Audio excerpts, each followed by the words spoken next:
สวัสดีครับผมสกายนะครับ คลิปนี้นี่ผมก็จะมาแกะกล่องรีวิวเซนเซียกาแล็กซี่เวอร์ชันโวลุ่มที่3กันแล้วนะครับโอ้โห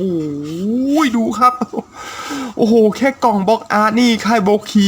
มันก็ทำได้แบบโอ้โหโคตรสวยสุดเลยอ่ะสำหรับโวลุ่มที่3นี่ก็เป็นโวลุ่มที่ไม่ธรรมดานะเพราะว่าพกเทพีอาร์เทนามาด้วยครับนี่โอ้โหสวยจังเว้ย แล้วโวลุ่ม3นี้ก็ไม่ธรรมดานะเพราะว่ามันมีโกเซนมาถึง4คนเลยทีเดียวนะแบบจุกๆไปเลยนะจะได้จบๆนะเพราะว่าโวลุ่มแรกมีโกเซนแค่2นะโวลุ่ม2มี3โวลุ่มที่3มี4ไปเลยนะครับบอกเลยนะครับเป็นเวอร์ชั่นที่แบบโอ้โหจัดเต็มมากเลยนะสำหรับโกเซนนะแล้วก็มีพวกตัวเสริมสำรองต่างๆมานะข้อดีของไอ้พวกกล่องสุ่มพวกนี้เนี่ยมันทำให้เราสามารถได้มีโอกาสจับจ้องไอ้ตัวที่เป็นคาแรคเตอร์ตัวประกอบได้นะเพราะว่ามันเป็นกล่องสุ่มที่แบบไม่จำเป็นจะต้องใช้ต้นทุนสูงนะมันก็เลยสามารถที่จะสร้างไอ้ตัวประกอบพวกเนี้ยมาให้เราแถมได้นะนี่สำหรับใครที่ชื่นชอบแบบคาแรคเตอร์ครบทุกตัวเลยนะก็ต้องกล่องสุ่มแบบนี้ครับอันนี้ก็จะเป็นบล็อกอาร์ตของโวลุ่มที่3นะโอ้โหมาถึงก็เป็นปกเทพีอาร์เทนาเลยนะโคตรสวยอะสวยมากครับกล่องก็ยังสวยเลยดูดิโอ้โหวิ่งวับเป็นเลเซอร์ยิงกระจายเลยแล้วก็นี่ก็คือลีโอไอโอเลียนะโอ้โหรู้สึกกล่องโวลุ่มนี้นี่เหมือนจะเป็นตัวแถมเลยว่ะ แล้วนี่ก็คือ9คาแรคเตอร์ที่เราจะได้มาในโวลุ่มนี้นะประกอบกับด้วยนี่ครับตัวซีเคทนะนี่ก็วัดดวงกันเลยนะว่าเราจะได้คุณหนูซาโอริหรือว่าเทพีอาร์เทนากันแน่นะโอ้โหสำหรับโวลุ่มนี้บอกเลยนะใครๆก็ต้องอยากได้เทพีอาร์เทนานะที่เป็นตัวซีเคทนะเพราะว่ามันมีแอสเซสซอรี่อะไรครบถ้วนมากกว่านะเหมือนนี่เลยนะเหมือนปกนี่เลยนะโอ้ดูดิโอ้โหมีเครื่องบรรณาการเครื่องอะไรเต็มเลยนะเนี่ยต้องอย่างนี้นะนี่คือจัดหนักจัดเต็มกับเทพีอาร์เทนาเลยนะแต่ถ้าได้เป็นคุณหนูซาโอริก็คือมีแค่นี้เลยนะ ยังไงคืออยากได้ตัวเนี้ยมาตัวที่เหลือก็จะเป็นโกเซนนะครับแอเรียสมูนะครับนี่คนที่2ก็จะเป็นลีโอไอโอเรียนั่นเองครับแล้วก็คนที่3อเดบารันทอรัสนะคนที่4ก็จะเป็นแคนเซอร์เดนมาร์กแล้วก็ตัวประกอบนะกิกี้นะครับเป็นเด็กรับใช้ของแอเรียสมูนะนี่แล้วก็นี่ก็คือชิริวนะดักกอนชิริวแบบไม่ใส่ชุดเกราะนะแต่ถือกล่องครอสนะแต่ตาบอดด้วยนะมีใบหน้าตาบอดมาแล้วก็นี่ก็เป็นบรอนเซนนะ1 ใน 10บรอนเซนไลโอเน็ตบันนะตัวนี้แล้วก็ซิลเวอร์เซนผู้ชายคนแรกนะซิลเวอร์เซนซาชิต้านะนี่ตัวนี้เป็นเกราะธนูนะเป็นคนที่ยิงลูกศรใส่อาเทนาจนสลบสลายไปเลยนะในศึก12ราศีนะคนนี้นี่ก็คือ9คาแรคเตอร์ที่เราจะได้ในกล่องสุ่มโวลุ่ม3อันนี้ครับเดี๋ยวเราไปแกะดูก่อนเลยดีกว่าครับอยากจะได้อาเทนาจนสั่นแล้วเนี่ยมาครับเราก็มาเริ่มที่กล่องแรกกันเลยดีกว่าครับเขย่าไปก็ไม่มีประโยชน์นะเพราะของค่ายโบคีนี่คือมันทำน้ำหนักมาเฉลี่ยกล่องหนึ่งเท่ากันเลยนะอันนี้มี3ถุงนะ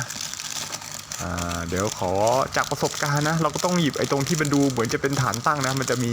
ใบประกอบแล้วก็การ์ดมาให้นะเราก็จะมาดูการ์ดกันเลยครับมาตัวแรกเราจะได้อะไรเทพีอาร์ทินาเปล่า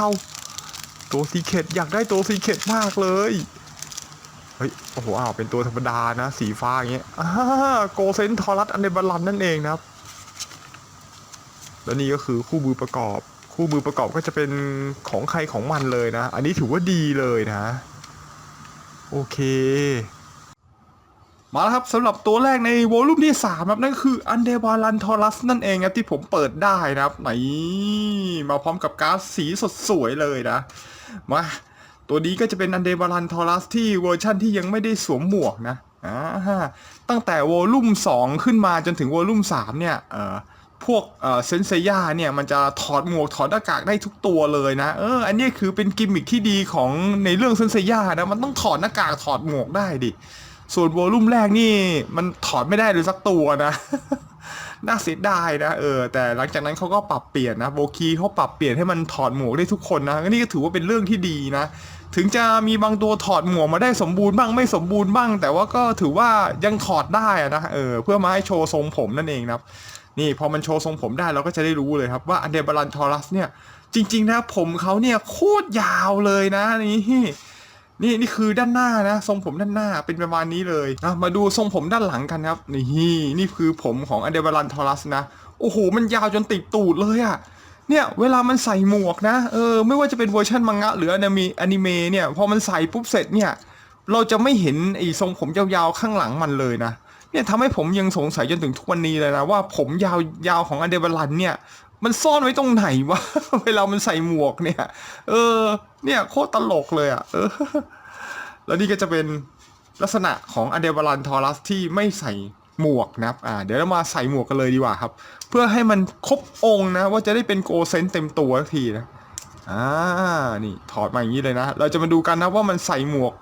ได้ง่ายหรือยากกันแน่ครับโอ้ยเดี๋ยวของมางัดก่อนครับระวังหายด้วยนะเพราะว่ามันชิ้นมันค่อนข้างจะเล็กนี่งัดอย่างนี้เลยนะเวลามันใส่ก็จะใส่อย่างนี้เลยนี่มันไม่ใช่ว่าแบบมีหมวกมาแล้วก็สวมหัวได้นะ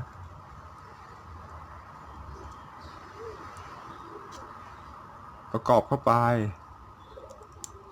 นี่ประมาณนี้นี่เราก็จะได้โกเซนอันเดอร์บาลันทอรัสแบบครบองค์แล้วนะนี่ใส่หมวกโคตรเท่อะส่วนทรงผมนี่ก็คือทิ้งเลยนะเนี่ยเวลามันใส่นี่ผมหายไปไหนวะอันนี้ผมสงสัยมากเลยอะว่าแล้วเรามาดูจุดขยับกันก่อนดีกว่าครับจุดขยับของอันเดอร์บาลันทอรัสนะหลังจากใส่หมวกแล้วมันก็จะไม่ติดผมนะแล้วก็หัวก็จะหมุนซ้ายขวาได้นะก้มหน้าได้นิดนึงเงยหน้าได้ประมาณหนึ่งนะเพราะว่ามันติดเกาะที่คอแล้วนะแล้วตั้งแต่วอลลุ่ม2 3ขึ้นไปนี่หัวไหล่นี่จะขยับอย่างนี้ได้เลยนะนี่โคตรดีครับก็จะขยับได้แค่ขึ้นลงแค่นี้เท่านั้นนะแล้วก็มาดูจุดขยับตรงหัวไหล่นะนี่สามารถที่จะนี่ยกแขนได้สุดงี้เลยนี่ขึ้นก็ได้นะแต่ว่ามันจะติดหัวไหล่ที่ใหญ่ๆของมันแล้วนะประมาณนี้นะครับแล้วก็ตรงข้อพับนี่ก็เป็นแค่จอยเดียวนะเนี่ยพับได้แค่จังหวะเดียวไม่ใช่ดับเบิลจอยนะก็เลยยกได้แค่นี้90องศาเท่านั้นเองครับส่วนข้อมือเป็นบอลจอยนะหมุนได้360ขยับขึ้นลงได้นะแล้วหน้าอกก็จะเป็นบอลจอยเช่นกันนะครับสามารถหมุนได้รอบนี่หมุนได้รอบเลยนะแล้วก็ก้มได้ประมาณนึงแล้วก็ยกขึ้นได้นิดนึงนะนี่เพราะว่ามันโดยรวมแล้วมันจะติดเกาะของมันนะส่วนตรงสะโพกเนี่ยตรงเอวเนี่ยสามารถที่จะหมุนได้นะเนี่ยมันหมุนซ้ายหมุนขวาได้นี่เพราะว่ามันเป็นเดือยแท่งขึ้นมาเท่านั้นเองนะครับแล้วก็กระโปรงนะก็เปิดได้หมดนะเปิดได้ครบนี่ประมาณนี้เลยนะเปิดมาเพื่อที่จะทำการยกขานะครับฉีกขาออกด้านข้างนี่ได้สุดเลยนะแล้วก็เตะเบื้องหลังได้โอ้โหอย่างเยอะอะแล้วก็เตะเบื้องหน้าได้ไม่ติดนะเพราะเราสามารถที่จะยกกระโปรงได้แล้วก็ตรงช่วงข้อพับที่ขานะมันก็จะเป็นดับเบิลจอยนะ1-2จังหวะพับได้ขนาดนี้เลยแล้วก็ตรงช่วงขาท่อนบนนี่ก็สามารถหมุนได้นะหมุนได้รอบเลยนะดีแล้วก็ข้อเท้าเป็นบอลจอย360องศาครับแล้วนี่คือจุดขยับทั้งหมดของอันเดอร์บาลันทอรัสนะโอ้โหขยับแล้วโคตรเท่อะแล้วก็ขยับตรงเขาได้ด้วยนะเนี่ยจะงอไปตรงไหนก็ได้นะนี่งออย่างนี้ก็ได้โคตรเฟี้ยวมันไม่ได้ล็อกเอาไว้นะมันแค่เป็นแบบเนี่ยปุ่มเสียบกลมๆเสียบทำให้เขานี่มันปรับองศาหมุนได้นะแล้วแต่ความชอบเลยนะเนี่ยผมว่ามันเท่ว่ะงอลงมานี่รู้สึกเหมือนเขากระทิงขึ้นเยอะเลยนี่สำหรับ Galaxy Version นี่อันเดอร์วารันทอรัสก็ถือว่าทำออกมาได้ค่อนข้างจะสวยสดเลยนะนี่ก็มีลวดลายเป็นแบบลายเกาะนี่เป็นแบบเวอร์ชันมังงะนะแต่ว่าลงสีมันจะอิงกับอนิเมะนะแต่ว่าชุดเกาะของอนิเมะนี่สีมันจะมีสีทองหลายเฉดนะ2-3เฉดอ่ะไอ้นี่มันมีแค่เฉดเดียวเหมือนมังงะว่ะ แต่ดูรวมๆก็ถือว่าสวยนะผมค่อนข้างจะชอบเลยอ่ะโอ้โหค่ายโบคีนี่ทำค่อนข้างดีเลยอ่ะแล้วสำหรับตัวคาแรคเตอร์อเดเบรันทอรัสนี่จะเป็นตัวคาแรคเตอร์ที่ตัวใหญ่นะเดี๋ยวผมมาเทียบกับตัวใหญ่เหมือนกันนะนั่นก็คือนี่เลยครับคาซิออสนะเป็นวอลลุ่มแรกนะนี่วอลลุ่ม3วอลลุ่มแรกมาเทียบกันแล้วปุ๊บเสร็จโอ้โหคาซิออสนี่ตัวใหญ่กว่าอเดเบรันอีกนะเนี่ยแต่ว่ามันปรับบอดี้สัดส่วนมาผมรู้สึกว่าอเดเบรันนี่มันดูผอมเพรียวเลยว่ะส่วนนี้ก็คือแบบตันๆนะ มาเดี๋ยวเรามาเทียบกับวอลลุ่มแรกกันครับแล้วนี่คือตัวซีเคทของผมนะสจิทาเลียสไอรอสนะที่เป็นราศีธนูที่มีธนูนะ ต้องเอามาอวดบ่อยๆนะเพราะว่าได้ยากนะเว้ยแต่ผมได้มาง่ายๆแล้วตัวแรกเลยอ่ะ นี่เอามาอวดครับมาเทียบกันครับความสูงดูครับเนี่ยวอลลุ่มแรกนี่สัดส่วนจะแบบตัวป้อมๆเหมือนเลโก้นะแต่พอมาเป็นวอลลุ่ม2หรือ3เนี่ยมันก็จะแบบเนี่ยสัดส่วนแบบดูดีดูเรียวเลยอะมาเดี๋ยวเราเทียบวอลลุ่มที่2นะแล้วก็มาเทียบกับวอลลุ่มที่2ครับนั่นก็คือ Aquarius Camille นั่นเองครับสำหรับ3วอลลุ่มแรกนะคือมาเทียบกันแล้วปุ๊บเสร็จอันเดบารันนี่ก็จะดูตัวสูงกว่านะแต่ว่ามันดูเพียวกว่าว่ะสำหรับวอลลุ่มแรกนี่ก็จะดูแบบตันๆนะหน้าใหญ่ๆนะอันนี้วอลลุ่ม2ก็จะแบบหน้าเริ่มจะเรียวเล็กลงอ่ะพอวอลลุ่ม3นี่ก็คือหน้าเล็กเลยอ่ะ เนี่ยก็ประมาณนี้เลยนะดูรวมๆแล้วก็พอยังยืนเล่นกันได้อยู่นะเนี่ยโคตรสวยอ่ะเพื่อไม่เป็นการเสียเวลาเรามาต่อตัวที่2เลยนะเขย่าเล่นดูครับ ว่ามันเบาจริงกวงจริงนะมาขอเป็นตัวอาเทนาเฮ้เทพีอาเทนาอยากได้วอลลุ่มแรกนี่ผมได้ราศีธนูไปนะแบบซีเคทกรีดลั่นบ้านนะวอลลุ่ม2ไม่ได้อะไรเลยอ่ะมาวอลลุ่ม3แล้วผมจะได้ไหมโอ้โหเป็นโกเซนตัวที่2นะครับแอเรียสมูมาครับมาต่อตัวที่2แล้วก็ยังเป็นโกเซนอีกเช่นเคยนะที่เปิดได้ครับนั่นก็คือโกเซนแอเรียสมูนั่นเองครับโคตรเท่ว่ะมาเรามาดูที่การ์ดก่อนครับโอ้โหการ์ดของค่ายโวคีนี่คือยอมรับเลยนะผมค่อนข้างจะชื่นชอบมากนะเพราะการ์ดมันเป็นทำเป็นเลเซอร์เลยโคตรสวยครับเนี่ยโอ้โหแล้วตอนนี้นี่คือมันถ่ายภาพออกมาได้ค่อนข้างจะเท่อะมันทำให้การ์ดดูน่าสะสมขึ้นเยอะเลยนะก่อนหน้านี้รู้สึกว่าจะถ่ายเป็นมุมอะไรก็ไม่รู้นะบางตัวก็สวยบางตัวก็ไม่สวยนะแต่ส่วนใหญ่จะไม่สวยนะแต่นี่เป็นการ์ดไปที่2แล้วต่อจากอันเดบารันนี่ผมว่าเนี่ยแค่ยืนแค่นี้มันก็สวยแล้วนะเพราะว่าไอชุดเกราะของมันน่ะมันก็มีความสง่าอลังการอยู่แล้วนะเนี่ยจับแท่ยืนท่าโพสนิดๆหน่อยๆก็เท่แล้วนะเนี่ยจริงๆทำแบบนี้ก็สวยแล้วอ่ะเนี่ยมันทำให้ดูน่าสะสมขึ้นเยอะเลยนะเนี่ยถือว่าดีมากเลยนะเนี่ยแล้วก็ยืนประมาณเกือบเต็มตัวเนี่ยถือว่าใช้ได้เลยนะสวยมากแล้วมาดูตัวฟิกกันครับโอ้โหฟิกนี่คือไม่แพ้การ์ดเลยนะโอ้โหโคตรเท่อะดูดีเทลก่อนครับแล้วนี่เขาก็ตีความให้ตรงช่วงหน้าอกนี่อย่างใหญ่เลยนะแล้วตรงนี้ก็คลอดลงมาครับนี่ออกมาแล้วโอ้โหสวยว่ะเนี่ยดีเทลลายก็เป็นแบบมังงะเลยนะแล้วนี่ก็คือแอลิสมูที่เป็นเวอร์ชั่นแบบถอดหมวกนะนี่ก็ประมาณนี้เลยนะผมก็จะเป็นประมาณเนี้ยแล้วดูตาครับโอ้โหตาของค่ายโบคีนี่หลังๆทำมานี่ค่อนข้างจะหล่อมากเลยดูดิหล่อเท่เลยอะวาดมานี่ค่อนข้างจะเหมือนเลยนะเนี่ยเหมือนแอลิสมูเลยว่ะเนี่ยสวยมากแล้วก็มาดูตรงทรงผมด้านหลังครับนี่ด้านหลังก็จะเป็นอย่างนี้เลยนะขยับไม่ได้นะแต่ตรงเนี้ยปลายขยับได้นิดนึงขยับให้มันทิ่มตูด แล้วมาดูหมวกครับหมวกของแอลิสมูนี่ก็จะเป็นอย่างนี้เลยนะก็เป็นหมวกที่แบบไม่สมบูรณ์นะเพราะว่ามันมีปลอยผมติดมานะอย่างนี้เลยนะเนี่ยเพราะมันจะได้มาเท่ๆนะแต่ว่าเราถอดมามันจะเป็นอย่างเงี้ยเนี่ยแอบติดนิดนึง โอเคเดี๋ยวเรามาใส่หมวกให้กับแอลิสมูกันเลยดีกว่าครับดูดิว่ามันใส่หมวกมันยากหรือมันง่ายครับก่อนหนึ่งก็แกะหัวมาเลยครับแล้วก็งัดเลยนะทั้งงัดทั้งแงะนี่ประมาณนี้นี่แล้วนี่เป็นจอยสำคัญนะจริงๆนี่ผมอยากให้โบคีนี่แถมไอตัวนี้มามากกว่านะเนี่ยแถมอะไรเสริมมานะเพราะว่าไอตัวนี้นี่คือมันสำคัญมากเลยเวลาเราเปลี่ยนหน้าแล้วมันเสี่ยงหายแล้วมันก็งัดลำบากด้วยนะครับต้องใช้ครีมงัดเลยนะเนี่ยใส่มาอย่างนี้นะแล้วนี่ต้องเปลี่ยนเป็นอันนี้แทนนะครับนี่เอาตรงนี้ใส่ตรงนี้แล้วก็หมวกถอดโมฮอคแล้วก็งัดออกมาเลยนะหลังหมวกครับใส่ผมเข้าไปจึ๊กอย่างนี้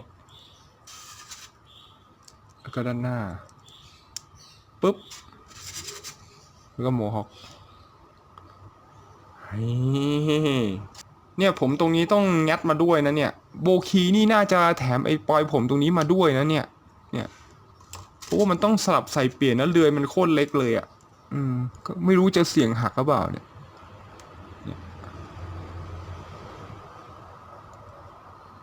ปึ๊กเข้าไปเนี่ยก็เสียบหัวนี่แล้วนี่ก็จะเป็นแอเรียสมูฉบับโกเซนสมบูรณ์แบบสักทีนะโอ้โหเฮ้ยใส่หมวกแล้วโคตรหล่อโคตรเท่เลยอ่ะเนี่ยดูแล้วหน้าเกรงขามขึ้นเยอะเลยครับ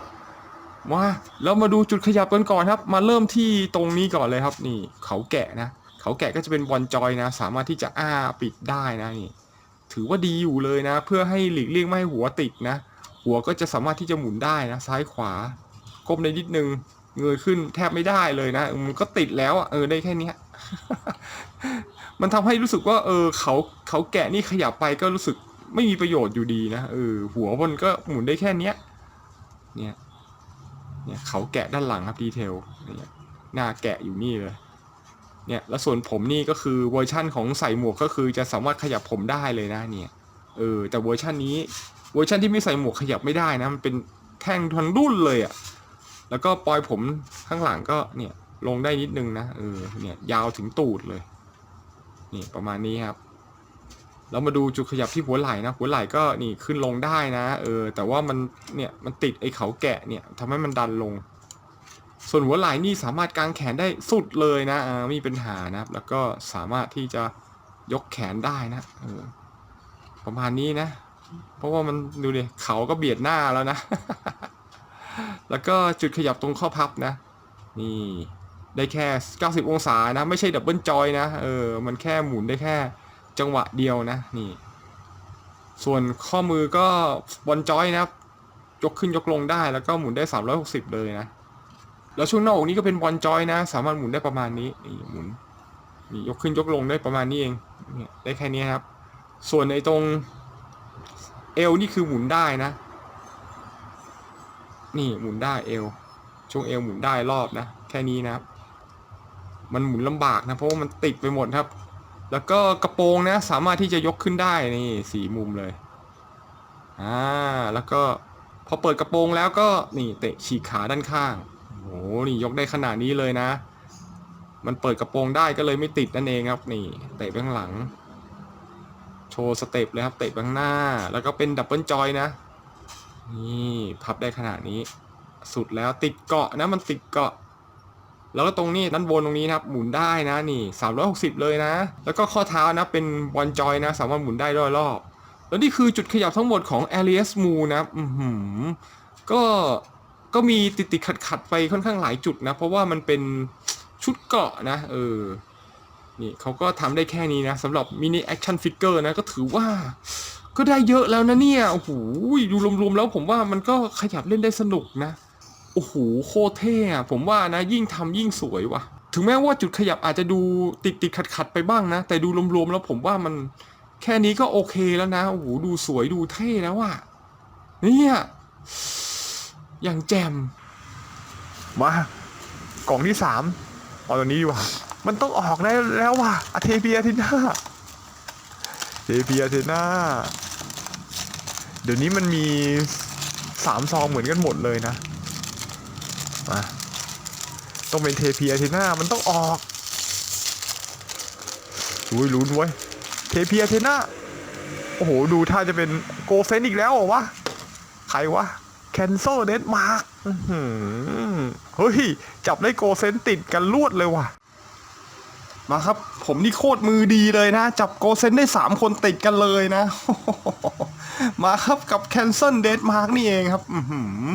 มาดูที่การ์ดก่อนเลยนะนี่การ์ดก็สำหรับโวลุ่มนี้โอ้โหเปิดมาผมว่ายืนสวยทุกคนเลยอ่ะโอ้โหแล้วประกอบกับการ์ดนี่เป็นเลเซอร์ยิงวิ่งแวบด้วยนะโคตรสวยอ่ะเนี่ยน่าสะสมขึ้นเยอะเลยนะเวลามันมีคาแรคเตอร์มายืนท่าทางที่แบบเท่ๆอ่ะอันนี้ก็เป็นยืนแบบโพสแบบกิมมิกเลยนะสวยมากแล้วมาดูตัวฟิกครับแล้วนี่คือแคนเซิลเดนมาร์กเวลามันถอดหน้ากากนะจะเรียกว่าหมวกหรือหน้ากากนะผมเรียกหน้ากากแล้วกันหน้ากากกับหมวกก็เหมือนกันเนี่ยแหละเนี่ย สำหรับหน้ากากของ Cancer Denmark นี่ก็คือถอดมาได้สมบูรณ์เลยนะไม่มีปลอยผมติดเลยนะอันนี้ถือว่าถอดได้แบบสมบูรณ์นะอันนี้ก็จะเป็นแบบทรงผมที่เราไม่ค่อยจะเห็นไอ้เจ้า Denmark นี่ถอดหมวกถอดหน้ากากสักเท่าไหร่นะเนี่ยเวลามันถอดหมดก็จะเป็นอย่างเงี้ยเพราะผมรู้สึกว่ามันใส่หน้ากากแล้วมันเท่กว่านะเนี่ยพอมันถอดหน้ากากมาเป็นอย่างเงี้ยเนี่ยโลนๆเลยรู้สึกเหมือนกับอีคิผสมเบจิต้าอะไรไม่รู้อ่ะ อันนี้คือด้านหลังก็จะเป็นประมาณนี้นะเนี่ยทรงผมด้านหลังมาเดี๋ยวเรามาใส่หน้ากากดีกว่าครับมาดูครับเวลามันใส่หน้ากากนี่ลำบากหรือเปล่าเวลาถอดก็จะเป็นทรงผม2 ชั้นเลยนะโอ้ไม่มีเล็บว่ะไม่มีเล็บงัดก็ต้องใช้ตัวช่วยนะเป็นไขควงเนี่ยหาร่องแซะๆนะนี่เป็นรูเลยค่อยๆแซะแล้วค่อยๆงัดออกมาเนี่ยประมาณนี้ครับไม่ต้องงัดหมดนะเพราะว่าเราจะสวมแบบนี้เลยทรงผมขั้นที่2นี่มันจะมีตัวที่เสียบหน้ากากนี่เป็นเดือยเป็นแท่งฟุ๊บนี่แล้วก็สวมเลยครับนี่แล้วนี่คือ Cancer Denmark แบบสมบูรณ์นะโอ้โหดูครับสำหรับเจ้า Denmark นี่เวลามันใส่หน้ากากแล้วมันใส่แล้วขึ้นว่ะมันใส่แล้วมันดูเท่เลยนะเพราะว่าทรงผมมันตั้งแล้วก็มีขาปูเนี่ยตั้งขึ้นมาอย่างเงี้ยโอ้โหโคตรเท่อะเนี่ยผมว่าชุดเกราะของ Cancer นี่มันก็ถือว่าสวยนะดูดิดีไซน์มาได้สวยมากเลยอะเนี่ยมันเป็นแหลมๆเฉียวๆเลยนะโอ้โหดูครับดีเทลด้านหน้า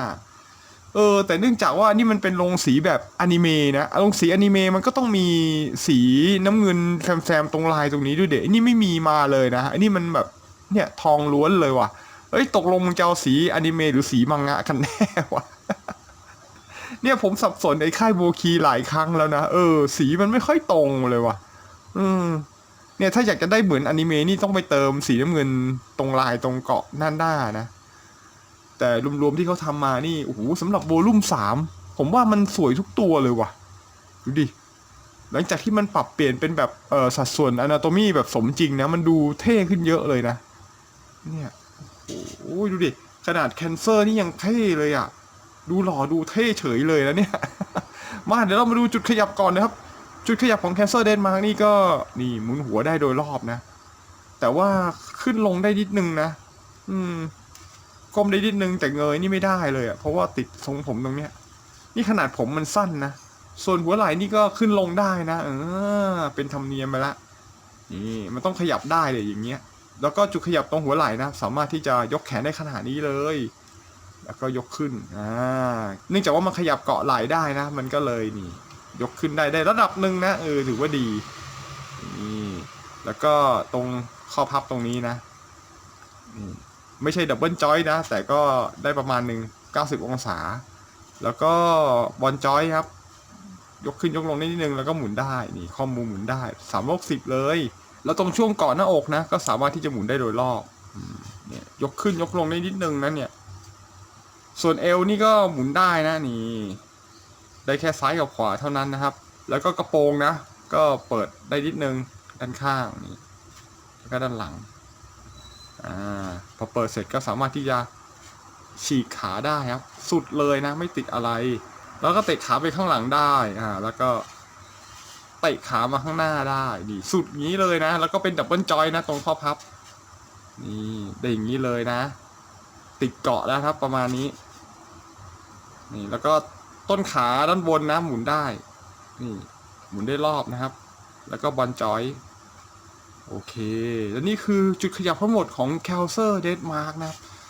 โอ้โหดูดิวอลลุ่ม3ทำ Cancer ได้โคตรหล่อโคตรเท่เลยนะเนี่ยไอตัวนี้มันเป็นตัวร้ายในโกเซนเลยนะแต่มันทำออกมาได้ดูค่อนข้างดีเลยอะเนี่ยสวยงามมากเลยอะแล้วเจ้าตัวเซนเซอร์นี่เขาแถมมือพิเศษมาให้ด้วยนะนี่เป็นมือชี้นิ้วนะครับนี่เป็นท่าไม่ตายของเดดมาร์คเขานะเซกิชิกิเบไคฮ่านี่เป็นท่าที่ส่งวิญญาณให้กับสู่นรกนะนี่ท่านี้โคตรเท่นะเป็นท่าไม้ตายหนึ่งเดียวของเดดมาร์กนะใช้ประจำเลยนะ สวดส่งคนไปโลกหน้าเนี่ยโคตรหล่อมาตัวที่ 4จะเป็นใครวะอย่าบอกนะจะเป็นโกเซนติดกันนะเนี่ยโอ้อยากได้อาเทน่าอันไหนวะอันนี้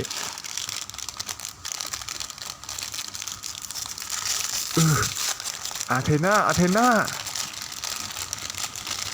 โอ้เฮ้ยโอ้โหโกเซนอีกแล้วเหรอวะ ได้ลีโอไอโอเลียมาเหลือจะเชื่อนะผมจับได้โกเซนติดกันเลยว่ะ4 คน แล้วนี่ก็คือลีโอไอโอเลียนะครับก็เป็นโกเซนคนสุดท้ายที่ผมจับได้ในวอลุ่ม3แล้วนะครับมาดูที่การ์ดก่อนครับโอ้โหการ์ดมันนี่อย่างเท่เลยนะครับ Lightning Plasma นะครับหรือ Lightning Volt เนี่ยถ้าไม่ตายของลีโอไอโอเลียครับโอ้โหดูการ์ดเนี่ยพอมันจับแอคชั่นอย่างนี้ได้นี่การ์ดนี่ดูสวยเลยนะน่าสะสมเลยอ่ะสวยมากครับเลเซอร์กระจายมาดูตัวฟิกครับแล้วนี่คือรีโอไอเรียแบบถอดหน้ากากนะครับมันผมว่ามันหล่อมากเลยนะเนี่ยโอ้โหดูครับอย่างเท่เนี่ยผมมันก็จะสั้นๆประมาณนี้นะสีผมออกส้มๆด้วยซ้ำเนี่ยไม่ใช่ออกน้ำตาลนะออกส้มว่ะเดี๋ยวเรามาใส่หน้ากากดูก่อนครับมาลองดูนะครับว่ามันจะใส่หน้ากากได้ง่ายหรือยากนะก็งัดเลยนะเล็บไม่ค่อยมีก็ใช้ไขควงงัดเอานะ นี่โอเคนี่ประมาณนี้ก็งัดแค่นี้พอนะแล้วก็ใส่นี่เลยหน้ากากของ Leo Violia ก็เป็นหน้ากากที่ค่อนข้างจะสมบูรณ์นะไม่มีผมแซมมาติดนะเพียวๆอย่างนี้เลยโอเคแล้วก็ใส่เลยครับปึ๊บ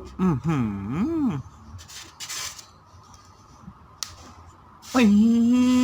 อ้โหในที่สุดก็ได้ Leo Violia ฉบับสมบูรณ์ครับเดี๋ยวเรามาดูจุดขยับกันก่อนครับมาดูดิจุดขยับเป็นยังไง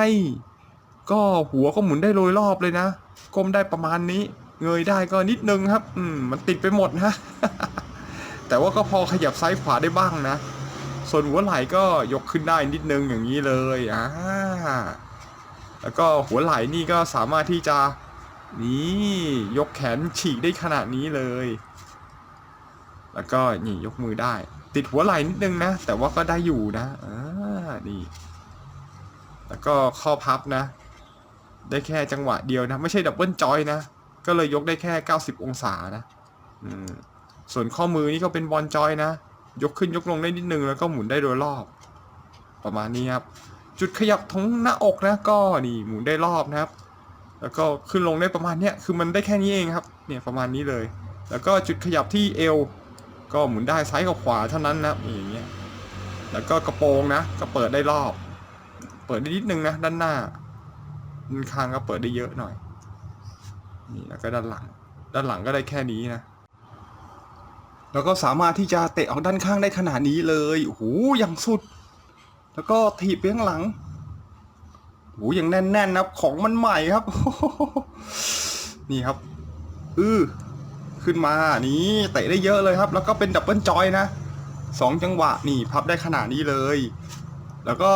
ตรงช่วงต้นขาด้านบนครับสามารถที่จะหมุนได้นะแบบนี้360เลยนะแล้วก็บอลจอยครับตรงข้อเท้าหมุนได้โดยรอบนี่แล้วนี่คือจุดขยับทั้งหมดของ Leo Violia นะโอ้โหบอกได้เลยนะว่าไอ้ Leo ตัวนี้นี่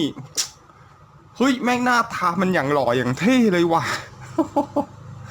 ผมว่าค่ายโบคีนี่เขาทำตาอนิเมะนี่ยิ่งทำยิ่งรู้สึกว่ามันยิ่งดูสวยอ่ะยิ่งดูสวยดูเท่โคตรจะลงตัวเลยอ่ะมาเดี๋ยวผมเทียบกับพี่ชายนะไอโอลอสนี่แล้วนี่คือพี่ชายของไอโอเลียนะคือไอโอลอสโอ้โหมายืนเข้ากันนี่มันใช่พี่น้องกันจริงเหรอวะ ดูครับนี่คือวอลลุ่ม1นะอันนี้คือวอลลุ่ม3โอ้โหวิวัฒนาการอย่างเห็นได้ชัดนะโอ้ก็โอเคนะพี่ชายเขาตายไปก่อนในช่วงวัยรุ่นนะมันก็เลยแบบอายุดูน้อยกว่านะ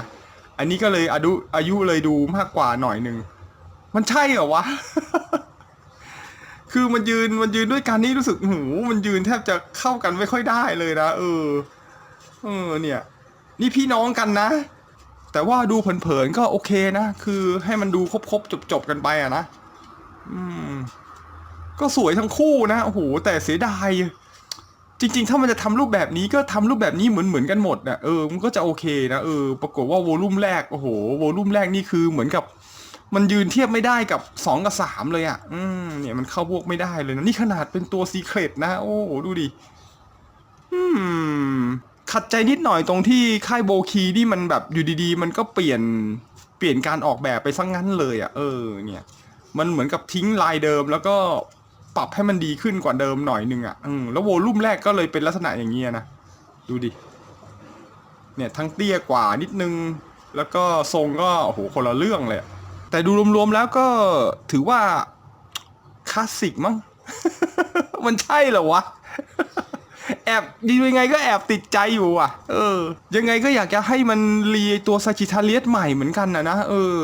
เนี่ยมันคือมันยืนแล้วร่วมกันแล้วมันยืนไม่ได้เลยอ่ะแล้วนี่ก็เป็นโกเซนจากโวลุ่ม1นะครับแล้วก็โวลุ่ม2ครับรวมตัวกันครับโอ้โหโคตรเท่ครับ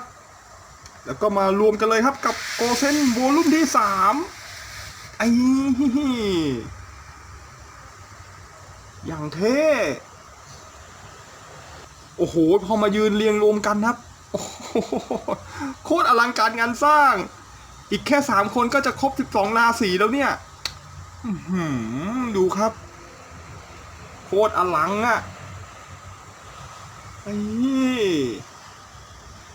ต้องมีให้ครบนะมาถึงจุดนี้แล้ว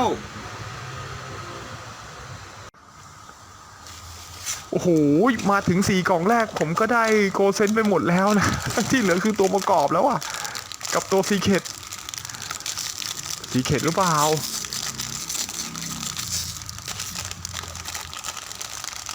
อาเทน่า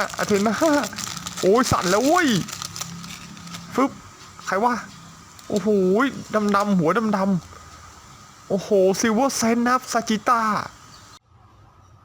แล้วนี่ก็คือซิลเวอร์เซนชายคนแรกนะครับที่ออกมาใน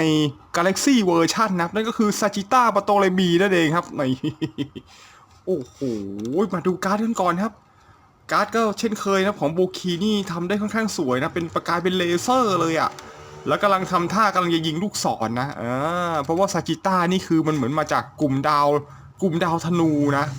เนี่ยมันก็เลยมีลูกศรเป็นท่าไม้ตายแฟนทอมแอโร่นะเป็นคนที่ยิงลูกศรใส่หน้าอกอาเทนาจนอาเทนานี่คือบุก12ราศีไม่ได้เลยนะต้องไปนอนแอ่งแมงนะเนี่ยคนนี้เลยครับแล้วนี่ก็คือตัวฟิกโฉมหน้าของซาจิต้าที่เวลามันถอดหน้ากากออกมานะเนี่ยมันจะเป็นประมาณนี้นะหน้าตาก็แบบดูโฉดชั่วเลยนะ แต่ว่าก็ดูเท่เฟี้ยวเลยนะเนี่ยนี่ทรงผมก็จะเป็นประมาณนี้นะยุ่งเหยิงกระเซิงหน่อยนะสั้นๆโอเคเดี๋ยวเรามาดูกันครับว่าซาจิต้าเนี่ยเวลามันใส่หน้ากากใส่หมวกเนี่ยมันจะลำบากหรือเปล่าครับก่อนอื่นเราก็งัดทรงผมด้านหน้าก่อนเลยนี่ตัวช่วยก็ใช้ไขควงเลยนะทำการแงะงัดได้เลยแล้วก็เปลี่ยนทรงผมด้านหน้าแบบใหม่นะแบบมีเดือยด้านหน้านิดนึงเนี่ยปึ๊บแล้วก็เอาหน้ากากใส่ครับผมว่าไม่น่าจะเรียกว่าหน้ากากเลยน่าจะเรียกว่าที่คาดผมนะ ก็เป็นที่คาดผมที่แบบไม่มีทรงผมอะไรมาติดนะถือว่าเป็นหน้ากากที่สมบูรณ์เลยนะไม่มีมาทรงผมปล่อยๆติดมาแล้วก็เดือยเล็กๆนะเสียบเข้าไปนี่มันก็จะเป็นที่คาดผมแล้วนะแบบกรอบโอ้โหนี่ครับซิลเวอร์เซนซาชิต้าปาโตเรมีโคตรเท่อะมาดูจุดขยับก่อนครับจุดขยับก็คือนี่หมุนหัวได้เลยนะแต่ว่าจะติดไอ้ตรงไอ้ปลอยด้านหน้าเนี่ยมันยื่นมา2 เส้นเนี่ย นี่ก้มลงได้ก็โอเคนะระดับหนึ่งนะโอเคแล้วก็หัวไหล่ครับหัวไหล่ก็สามารถยกขึ้นได้ขนาดนี้เลยนะยกขึ้นยกลงได้อย่างเดียวนะแบบนี้เลยแล้วก็แขนครับแขนก็สามารถที่จะนี่ฉีกมาด้านข้างได้ขนาดนี้เลยแล้วก็สามารถที่จะยกขึ้นได้ก็ไม่ค่อยติดหัวไหล่เท่าไหร่นะดีเลยอ่ะแล้วก็ตรงจุดขยับตรงข้อพับนะก็ไม่ใช่ดับเบิลจอยนะเป็นจังหวะเดียวนะ1จังหวะนี่ก็ได้90องศาแล้วก็ข้อมือนะหมุนได้โดยรอบ360ยกขึ้นยกลงได้นิดนึง ส่วนช่วงหน้าอกนี่ก็นี่หมุนรอบอย่างนี้เลยนะก้มได้ก้มแทบไม่ได้นะก็ประมาณนี้เลย เนี่ยหมุนได้โดยรอบอย่างเงี้ยแล้วก็ช่วงเอวก็นี่ซ้ายขวาได้นะปึ๊กแล้วก็นี่ไม่มีกระโปรงนะทำให้สามารถฉีกขาขึ้นได้เลยไม่ติดอะไรเลยนะสบายครับขยับสบายตัวนี้นี่เตะข้างหลังก็ได้สูงเลยเตะข้างหน้าก็ได้แล้วก็เป็นดับเบิลจอยนะข้อพับได้สุดขนาดนี้เลยแล้วก็ขาท่อนบนนะนี่หมุนได้นี่แล้วก็นี่จุดขยับตรงข้อเท้าเป็นบอลจอยนี่ก็ถือว่าขยับเล่นได้ดีอยู่นะเนี่ยเนี่ยแล้วตรงนี้นะมันเป็นจุดขยับจักรแลนะสามารถที่จะยกขึ้นยกลงได้นะมีทุกตัวเลยนะตั้งแต่วอลลุ่ม2 3ขึ้นไปเนี่ยตรงนี้นี่ทำให้องศาการยกมือกับวางมือลงเนี่ยมันดูดีขึ้นนะดูสมจริงมากขึ้นนะเวลาเราจัดท่าถือว่าเป็นข้อดีของเซนเซียกาแล็กซี่เวอร์ชันเลยนะเจ๋งมากครับดูครับโคตรเท่อะเฮ้ยถ้ามันออกซิลเวอร์เซนชายคนนี้เป็นคนแรกแล้วเนี่ยเฮ้ยเดี๋ยวบล็อกต่อไปเดี๋ยวมันก็มีซิลเวอร์เซนคนอื่นๆมาอีกดิผมค่อนข้างชอบซิลเวอร์เซนเมดูซ่านะไอเนี่ยแม่งโคตรเท่โอ้โหอยากดูซิลเวอร์เซนคนอื่นแล้วว่าจะออกมาแล้วเป็นยังไงแล้วนี่ก็จะเป็นซิลเวอร์เซนหญิงที่ออกมาวอลลุ่มแรกกับวอลลุ่ม2นะดูครับโอ้โหความต่างเห็นได้ชัดเลยนะมารีนี่คือตัวเป็นเลโก้เลยอะแต่นี่ออกมาแบบโอ้โหสัดส่วนสมจริงเซ็กซี่มากเลยนะสำหรับไชน่านะโคตรสวยอะเนี่ยอยากจะเห็นซิลเวอร์เซนผู้หญิงคนอื่นบ้างอะโอ้โหเนี่ยอยากให้รีตัวนี้เลยเนี่ย สำหรับมารีนี่ถ้ารีได้จะดีเลยนะเพราะมันยืนคู่กันไม่ได้เลยอะดูดิไม่เหมือนกันเลยอะแล้วก็นี่ครับซิลเวอร์เซนผู้ชายโอ้โหตอนนี้ก็เริ่มมานะ3 คนแล้วนะสำหรับซิลเวอร์เซนนะโอ้ยเฮ้ยเหลืออีก4 กล่องสุดท้ายปกติผมจะได้ตัวซีเคร็ตไม่ซีเคร็ตตั้งแต่กล่องแรกๆนี่หว่าโอ้โหนี่มีลุ้นเว้ยได้ลุ้นหนักเลยตอนนี้ อาเทน่าเปล่าอาเทน่าเนี่ยโหเห็นอย่างนี้ทรงผมไม่น่าใช่แล้วมั้งเนี่ยโอ้โหไลโอเน็ตครับไลโอเน็ตบันมาครับตัวถัดไปก็จะเป็นบอนเซนนะเป็นหนึ่งในแก๊งที่อยู่ในศึก Galaxy War นะที่ทำการแย่งชิงชุดสัจิทาเลียสนะเอาไว้ในครอบครองนะก็เป็นการต่อสู้แบบห้ำหันกันระหว่างเหล่าบอนเซน10 คนนะอันนี้ก็จะเป็นบอนเซน1 ใน 10นะไลโอเน็ตบันนั่นเองเดี๋ยวเรามาดูการ์ดกันก่อนครับนี่การ์ดของค่ายโบคีนี่บอกได้เลยว่าสวยทุกใบนะโอ้โหเพราะมันเป็นเลเซอร์นะแล้วที่สำคัญตอนนี้มันออกอาร์ตเวิร์กเนี่ยเป็นแบบท่าโพสแบบโอเคเลยนะถือว่าดูแบบเกือบจะเต็มตัวอย่างเงี้ยถือว่าดีนะออกมาแล้วเท่มากเลยนะเดี๋ยวมาดูตัวฟิกครับแล้วนี่คือไลโอเน็ตบันแบบถอดหน้ากากออกนะซึ่งปกตินี่ก็แทบจะไม่ค่อยเห็นมันถอดนะเพราะว่ามันเป็นตัวประกอบนะ เนี่ยพอเราได้เห็นก็หูใบหน้าของเขาก็จะเป็นประมาณนี้เลยนะเฮ้ยก็ดูคมเข้มเท่อยู่นะดูเดือดเอาเรื่องนี่ทรงผมด้านหลังก็ยาวประมาณนี้นะแบบลากไซเลยมาเดี๋ยวเรามาใส่หมวกใส่หน้ากากให้กับไลโอเน็ตก่อนนะว่าดูดิมันจะใส่ยากหรือใส่ง่ายนะ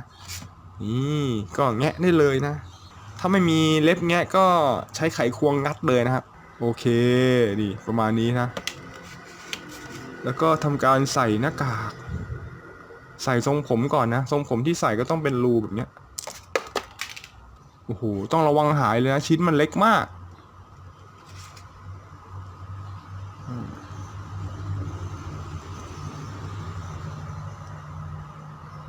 นี่แล้วไลโอเน็ตบันนี่ก็นี่ครับมีหน้ากากหรือที่คาดผมที่ก็ยังมีเศษติ่งของทรงผมติดมันนิดหน่อยนะเนี่ยแซมตรงด้านข้างนะ ถือว่าเป็นหน้ากากที่ยังไม่สมบูรณ์นะนี่เดี๋ยวเราก็ติดตรงนี้ไปโอ้มันเล็กมากเลยนี่นะโอ้โหไลโอเน็ตบันนี่ก็ถือว่าเล่นถอดหมวกถอดหน้ากากยากนะเป็นไปได้ก็คือใส่หมวกมันอย่างเงี้ยแหละ ใส่ที่คาดผมมันอย่างนี้เนี่ยแหละดีสุดละ ใส่แล้วรู้สึกดูดีกว่าไม่ใส่อะนะ เพราะตัวนี้นี่ก็เรียกได้ว่าแทบจะเป็นตัวประกอบเลยก็ว่าได้นะมาเดี๋ยวเรามาดูจุดขยับก่อนครับจุดขยับหัวก็สามารถขยับได้โดยรอบเลยนะไม่ติดขัดอะไรนะเพราะว่าเกาะบอลเซนนี่ก็ไม่มีอะไรให้ติดอยู่แล้วอ่ะก็ชิวๆเลยนะเดี๋ยวมาดูที่หัวไหล่ครับหัวไหล่ก็ยกขึ้นได้นะดีกว่าวอลลุ่ม1เยอะนะวอลลุ่ม1นี่เซย่าอีคิอะไรแม่นยกไม่ได้เลยนะอันนี้ยกได้จุดขยับของแขนครับนี่สามารถฉีกด้านข้างได้เยอะอย่างนี้เลยนะครับแล้วก็ยกขึ้นยกลงได้นะครับแล้วก็จุดข้อพับนะพับได้จังหวะเดียวนะ90องศาไม่ใช่ดับเบิลจอยนะครับแล้วก็แขนก็สามารถยกขึ้นยกลงได้แล้วก็หมุนได้310นะเป็นบอลจอยช่วงหน้าอกก็หมุนได้โดยรอบอย่างนี้เลยนะเนี่ยขึ้นลงได้นิดนึงนะโงยลงไม่ได้เลยนะเนี่ยมันก็ได้แค่นี้แล้วก็เอวครับเอวก็หมุนได้ซ้ายกับขวาแล้วก็ตรงเข็มขัดนะเข็มขัดนี่ก็สามารถหมุนได้นิดนึงนะตรงเนี้ยแล้วก็ตรงนี้นะครับนี่เปิดจุดนะเพื่อให้ที่จะเตะขาฉีกได้นะฉีกได้เยอะเลยนะพอมันไม่ติดแล้วก็สามารถฉีกได้เยอะเลยนี่เตะไปข้างได้เตะไปข้างหน้าได้แล้วก็ดับเบิลจอยสวยงามนี่ตรงนี้เห็นแล้วเป็นรอยสามารถหมุนได้นะ360บอลจอยที่ข้อเท้านี่ครับการขยับของบอลเซนนี่ถือว่าง่ายมากๆเลยนะเพราะว่าเกาะแม่งโคตรจะน้อยเลยนะดูดิ เรียกได้ว่าล้นๆเลยนะขาวแล้วก็สีส้มเลยแบบนี้เลยโดดๆนี้เลยอ่ะดูรวมๆแล้วก็ถือว่าก็โอเคอยู่นะสวยอยู่เป็นตัวประกอบที่ก็ถือว่าดูดีเลยนะโดยเฉพาะสีส้มเมทัลลิกเนี่ยสวยมากเลยนะนี่แล้วก็เอามายืนเทียบกับแก๊งบอลเซนนะปึ๊บโอ้โหตอนนี้เราก็มีแก๊งบอลเซนเพิ่มอีก3คนแล้วนะที่เป็นตัวประกอบมียูนิคอร์นของวอลลุ่ม1นะโอ้โหดูเด็ดเตี้ยกว่าเพื่อนเลยนี่2 3โอ้โหอันนี้ยืนแทบจะเรียกว่าเข้าพวกไม่ได้เลยนะเพราะตัวเตี้ยเลยอ่ะเห็นได้ชัดเลยว่าเตี้ยไปเยอะเลยอ่ะถ้าวอลลุ่ม1ปรับสเกลได้หมดนะผมว่ามันจะดูดีขึ้นอีกไม่น้อยเลยอ่ะโอ้ย3 กล่องแล้วเอากล่องไหนดีวะพระเจ้าอุตส่าห์โชว์เป็นรูปหน้าอาเทน่าแล้วนะต้องได้แล้วดิมันต้องได้แล้วมาอาเทน่าไอกล่องนี้แหละอาเทน่า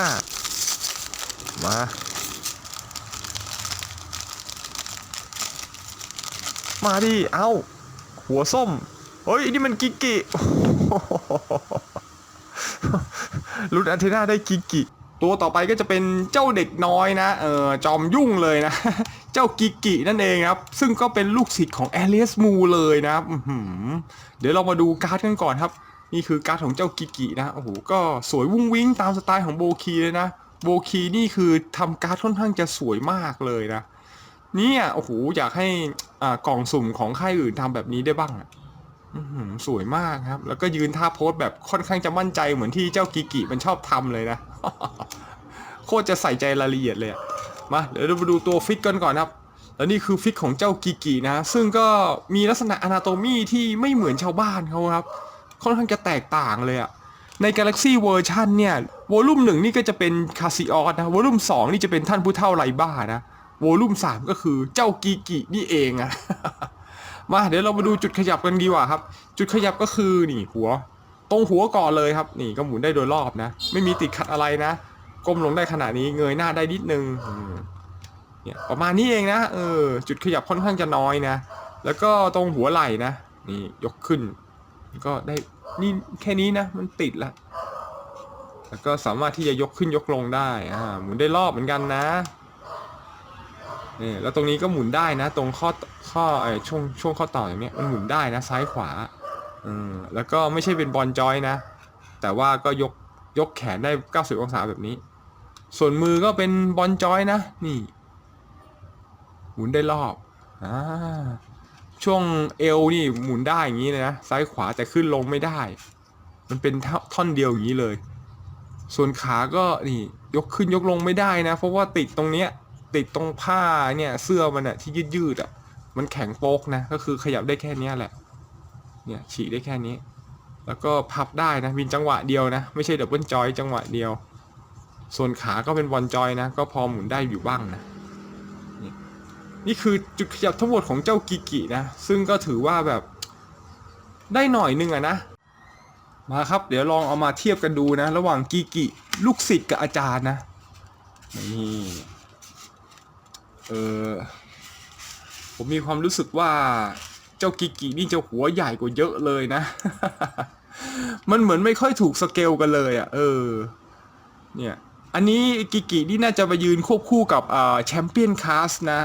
ไอ้นั่นน่าจะยืนเข้ากันได้อยู่นะแต่พอมายืนใน Galaxy เวอร์ชันด้วยกันเนี่ยรู้สึกว่าโอ้โหเจ้าตัวกิกินี่จะตัวใหญ่นะถึงแม้ว่ามันจะตัวเตี้ยนะแต่ว่าโดยดูหน้าแม่งหัวเบลเลอร์เลยอ่ะหัวแอลิสมูนี่ตัวหัวนิดเดียว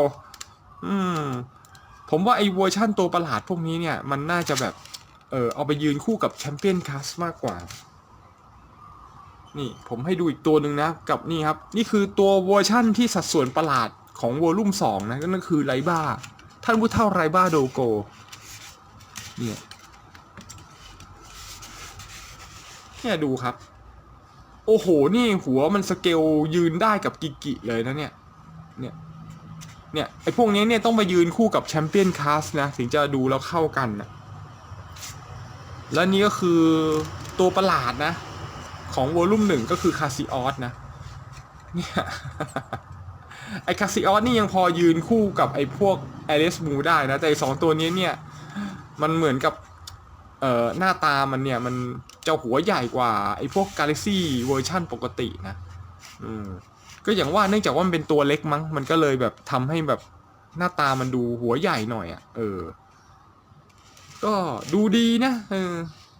เฮ้ยเอาจริงดิ2 กล่องสุดท้ายว่ะหรือจะเชื่ออันไหนวะเขย่าแล้วก็รู้สึกมันหนักเท่ากันน่ะ เอาซ้ายลันซ้ายน่าจะดีโหขอเป็นอาเทนาเฮ้อนี่จะลุ้นตัวซีเคทตัวสุดท้ายไม่ได้นะมันลุ้นเกินไปเอ้าผมยาวงี้ชิลิวโอ้โหเฮ้ยเหลือเชื่อมาเลยครับหนึ่งในพระรองนะ5พระรองตัวเอกของเรื่องครับดากอนชิลิวนั่นเองนะมาในเวอร์ชันนี้ก็จะเป็นเวอร์ชันที่ไม่สวมเกราะนะมาเดี๋ยวเรามาดูการ์ดกันก่อนครับนี่การ์ดนี่คือแบบโอ้โหมาถึงก็ยกโชว์ต่อยงัดขึ้นเลยเนี่ยงัดหมัดมังกรเลยนะเนี่ยโคตรสวยอ่ะการ์ดก็ถือว่าทำได้ดีเลยนะเฮ้ยวอลลุ่ม3นี่ผมว่าการ์ดมันถือว่าดูสวยแทบทุกอันเลยนะถือว่าออกมาดีนะแบบเนี้ยผมชอบเลยอ่ะแล้วนี่ก็คือตัวฟิกนะครับนั่นก็คือดากอนชิลิวนั่นเองครับเดี๋ยวมาดูจุดขยับกันก่อนครับจุดขยับของดากอนชิลิวดูดิมันจะติดตรงไหนบ้างครับตรงหัวก็ขยับได้โดยอิสระเลยนะแต่ว่าอาจจะติดผมยาวหน่อยนะผมชิลิวมันยาวนะเวลาขยับก็จะไม่ค่อยสะดวกเท่าไหร่ก้มก็ได้ประมาณนึงนะแต่เงยไม่ได้นะเพราะว่าติดแล้วนะติดผมแล้วก็มาดูจุดขยับที่หัวไหล่นะหัวไหล่ก็สามารถยกขึ้นได้ก็นี่ยกขึ้นฟ้าได้ฉีกด้านข้างก็ได้จุดขยับตรงหัวไหล่นะก็สามารถที่จะยกขึ้นได้ครับยกลงได้หมุนได้360เลยนะแล้วก็ฉีกไปด้านข้างได้ขนาดนี้แล้วก็เนี่ยจริงๆสามารถหมุนได้นะเนี่ยหมุนตรงนี้ได้นะตรงข้อเห็นไหมครับแล้วก็สามารถที่จะพับได้นะแต่พับได้แค่90องศานะไม่ใช่ดับเบิลจอยข้อมือเป็นจอยกลมก็สามารถที่จะยกขึ้นยกลงได้แล้วก็หมุนได้360แล้วตรงจักรแลนะเนี่ยนี่มันจะยกขึ้นยกลงได้นิดนึงนะเพื่อทำให้องศาการยกแขนกับแขนห่อตัวลงเนี้ยได้เนี่ยทำให้มันจับแอคชั่นได้สวยขึ้นเยอะเลยนะแล้วก็จุดขยับตรงหน้าอกนี่หมุนได้นิดนึงนะเพราะว่ามันดีไซน์มาติดเหลือเกินนะก็จะหมุนได้กระจึงนึงเนี่ยตรงเอวก็หมุนได้นะได้บอกว่าได้นิดนึงนี่ซ้ายกับขวาส่วนขานี่คือมันติดตรงนี้นี่คือแข็งโป๊กเลยนะเรียกว่าไหล่ชงผ้าเสื้อด้านล่างตรงเนี้ยทำให้ขานี่ติดไปเลยนะไปไม่ได้แล้วนะแต่จุดขยับไอ้ตรงเนี่ยตรงต้นขาด้านบนก็ยังหมุนได้360นะเนี่ยหมุนได้เนี่ยจุดขยับตรงต้นขานะหมุนได้360แล้วก็พับได้นะเป็นดับเบิลจอยนี่ แล้วก็ข้อเท้านะเป็นบอลจอยสามารถหมุนได้โดยรอบแล้วนี่ก็คือจุดขยับทั้งหมดของดากอนชิริวแบบไม่สวมเกราะนะโอ้โหมันตรงขานี่มันติดไอ้ตรงนี้ตรงเดียวนะเพราะมันเป็นพลาสติกนะมันไม่ใช่แบบเป็นยางที่เราสามารถดัดได้นะแข็งโป๊กเลยนะมันทำให้ขานี่ยกขึ้นไปไหนไม่ได้เลยนะคือถ้าจะโชว์ก็โชว์แบบยืนนิ่งๆเลยทำอะไรไม่ได้นะสำหรับตัวนี้นี่คือจุดขยับที่ค่อนข้างจะมีปัญหาหนักนะยืนได้อย่างเดียวนะ ก็ถือว่าน่าเสียดายอยู่นะแต่ว่าข้อดีคือมันแถมมันให้เป็นหน้าแบบปิดตามาด้วยนะเพราะว่าชิริวเนี่ยส่วนใหญ่ตามันชอบบอดนะเราสามารถจะเอาไปเปลี่ยนเล่นกับไอ้วอลลุ่ม2ดักกอนชิริวที่ใส่เกราะมังกรได้นะมันให้ใบได้อย่างเงี้ยถือว่าดีนะมันจะได้มีแบบหลากหลายอารมณ์มั่งแต่ดูรวมๆแล้วดีไซน์ออกมาก็ถือว่าสวยเท่นะแต่ทำไมมันชอบทำปลอยผมอย่างนี้วะเนี่ยจริงๆดากอนชิริวผมมันต้องตรงนี่หว่าทำไมมันต้องงอยอย่างเงี้ยผมไม่ค่อยชอบทรงผมที่มันงอยอย่างนี้เลยว่ะ ดูแล้วไม่เหมือนดากอนชิริวยังไงก็ไม่รู้มาไอเวอร์ชันนี้ก็จะเป็นเวอร์ชันแบบไม่ใส่เกราะฉะนั้นมันก็จะแถมนี่มาครับนี่ก็คือคลอสนะคลอสแพนโดราเป็นกล่องใส่ชุดคลอสดากอนนะ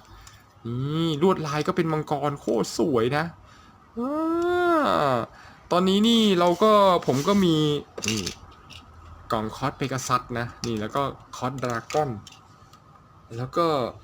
โกคลอสซาจิทาเลียสโอ้โหเฮ้ยมันจะครบหรือเปล่าวะเนี่ยผมว่าบอลเซนเนี่ยมีโอกาสครบนะแต่ว่าโกเซนเนี่ยมันจะมายังไงวะหรือจะให้โกเซนนี่แบบมีแบบอย่างเงี้ยไม่ใส่คอร์สมาให้ด้วยวะประหลาดนะส่วนใหญ่ในเวอร์ชันอนิเมะมังงะผมก็แทบจะไม่เห็นโกเซนนี่ถอดเสื้อถอดเกราะสักเท่าไหร่นะจะเห็นแค่ไม่กี่คนเท่านั้นเองแต่ถ้าเกิดมันเอามาหมดนี่ก็ไม่แน่เหมือนกันนะเพราะว่ากล่องคอนนี่มันถือว่าสวยมากเลยนะเนี่ยเอาไปใส่ของชำร่วยได้นะเนี่ย แล้วนี่ก็จะเป็น2หน่อนะที่มาพร้อมกับกล่องคอร์สนะก็มีไอออรอสโวลุ่มแรกนะนี่โวลุ่ม2เซย่าโวลุ่ม3ดราก้อนชิริวนะครับนี่ปึ๊บ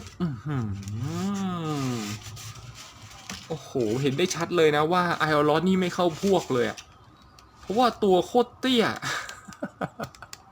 โอ้โหวอลลุ่มแรกนี่ไปยืนเทียบกับใครเขาไม่ค่อยได้เลยว่ะ ไม่จะทำยังไงดีวะที่อะเฮ้ยกล่องสุดท้ายแล้วเป็นไปได้เหรอวะเนี่ยผมลุ้นซีเคร็ตกล่องสุดท้ายเขย่าทำใจก่อนเฮ้ยตื่นเต้นแล้วเนี่ยคนลุกแล้วอะอยากได้ไอเทพีอาเทนาออกเถอะเราจะรู้ว่ามีอาเทนาก็ต่อเมื่อมีโล่นะเดี๋ยวขอคำก่อนเฮ้ยไอโค้งวนเฮ้ยซีเคร็ตเปล่าวะผมจับอะไรไม่รู้เป็นกลมๆโค้งเป็นโล่เปล่าซีเคร็ตจะมีโล่อาเทนาไม่เอาซาโอรินะเฮ้ยฟึบโอ้โหพระเจ้าช่วยเป็นซาโอริสุดท้ายนะสำหรับนางเอกของเรื่องนะนั่นก็คือคุณหนูซาโอรินั่นเองนะครับหรือก็เป็นร่างจำแรงของเทพีอาเทนานะที่มักจะถูกลักพาตัวเป็นประจำเลยนะต้องลำบาก5หนุ่มเนี่ยไปโอ้โหเป็นแมงสาบเป็นกระสอบทรายนะกว่าจะโอ้โหสู้ผ่านศึกมาได้นะโอ้ช่างเป็นคุณหนูที่มีปัญหามากเลยนะ แล้วก็โอ้โหเป็นที่แบบอะไรกันวะเนี่ยตอนแรกที่ผมก็นึกว่าคำนึกว่าจะเป็นโล่นะที่ไหนได้นะมันเป็นกระโปรงสะโพกนะที่ว่าโค้งมนเนี่ย เปิดออกมานี่แหก หมอไม่รับเย็บเลยนึกว่าตัวเองจะได้แบบ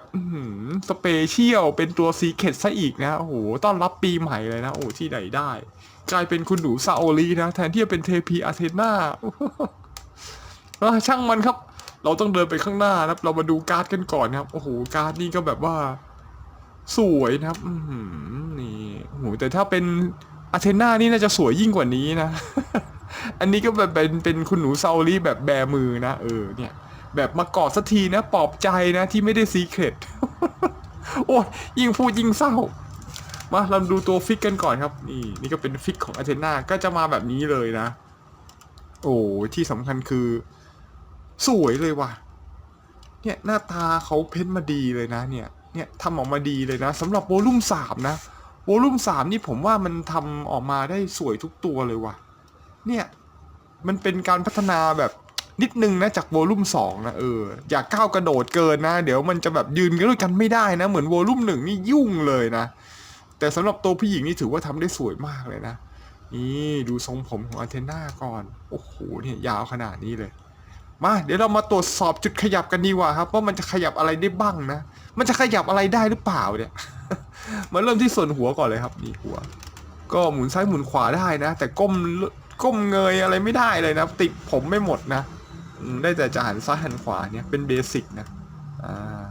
แล้วก็ตรงที่จุดขยับตรงจักรแลนะสามารถขึ้นลงได้เหมือนตัวอื่นๆนะแล้วก็ยกแขนด้านข้างได้ขนาดนี้เลยแล้วก็โอ้โหนี่ครับยกมือได้เยอะเลยแล้วก็ตรงนี้ครับจุดขยับตรงข้อพับนี่มันหมุนได้360นะเนี่ยไม่ธรรมดานะแล้วก็สามารถพับขึ้นได้1จังหวะ90องศาข้อมือเป็นบอลจอยนะสามารถที่จะยกขึ้นยกลงได้นิดนึงแล้วก็หมุนได้รอบ360เลยครับช่วงหน้าอกก็ได้แค่ซ้ายกับขวานะขึ้นลงเงยไม่ได้เลยนะติดนะครับเนี่ยแล้วตรงนี้ก็จะเป็นแข็งท่อนเลยนะนี่แล้วดีอยู่ด้านล่างจุดขยับก็จะเป็นบอลจอยที่ตรงรองส้นส้นเท้าเนี่ยหมุนได้นะแต่ว่ามันฟิกติดมาเป็นแบบนี้เลยคือทั้งแท่งเลยนะทำให้ขยับขาไม่ได้นะได้แต่จุดขยับข้อเท้าตรงนี้เนี่ยทำให้รองเท้ามีส้นนี่ขยับได้นิดหนึ่งเนี่ยได้แค่นี้เองครับแต่ว่าข้อดีของมันคือมันไม่จำเป็นต้องทำขยับเยอะนะเพราะว่าเนี่ยมันต้องการเน้นรูปทรงของเนี่ยกระโปรงมันนะทำอย่างเงี้ยสวยแล้วนะเพราะว่าเป็นกระโปรงมันเป็นแบบพลาสติกแข็งเลยพอเป็นพลาสติกแข็งแล้วไม่จำเป็นต้องทำให้ขามันขยับนะไม่งั้นจัดท่ายากมากเลยนะเนี่ยเหมือนเจ้าตัวไรด้าโดโกเนี่ยไอตรงนี้ก็จะเป็นแบบแข็งเหมือนกับอาเทน่านะแต่ว่าเขาเลือกที่จะทำให้มันขยับได้ตรงขาเนี่ยแล้วเสร็จแล้วโอ้โหมันก็จืดลำบากเลยครับ เนี่ยเพราะว่าขามันสามารถที่จะพับขาได้ด้วยนะเนี่ยสามารถพับขาได้1จังหวะนะพอทำอย่างนี้ปุ๊บเสร็จแล้วตรงไอ้ผ้าตรงเนี้ยมันแข็งแล้วเวลาผมจะจับท่ามันก็จับยากนะเนี่ยมันก็จะยืนลำบากมากเลยเนี่ยแต่พออาเทน่าเนี่ยมันทำอย่างนี้มามันก็จะยืนได้ง่ายหน่อยนะเพราะว่ามันแข็งเป็นแท่งนะถ้าพื้นดีๆก็จะยืนได้นะอันนี้คือต้องดัดแล้วดัดอีกเนี่ยกว่าจะตั้งได้อันนี้อาเทน่านี่ก็ตั้งได้อยู่นะแต่ว่ามันเป็นแบบรองส้นก็ยืนลำบากนะมีฐานไว้ยืนจะดีกว่านะนี่แล้วก็นี่คือจุดขยับทั้งหมดที่มีแค่นี้ของคุณหนูซาโอรินะโอ้โหคือแหมอุตส่าห์ได้ตัวสุดท้ายผมก็นึกว่าตัวเองจะได้ซีเครตซะแล้วนะโอ้โหวอลลุ่ม3นี่ผมก็ยังไม่ได้ซีเครตนะได้แค่วอลลุ่มเดียวคือราศีธนูมีธนูเท่านั้นเอง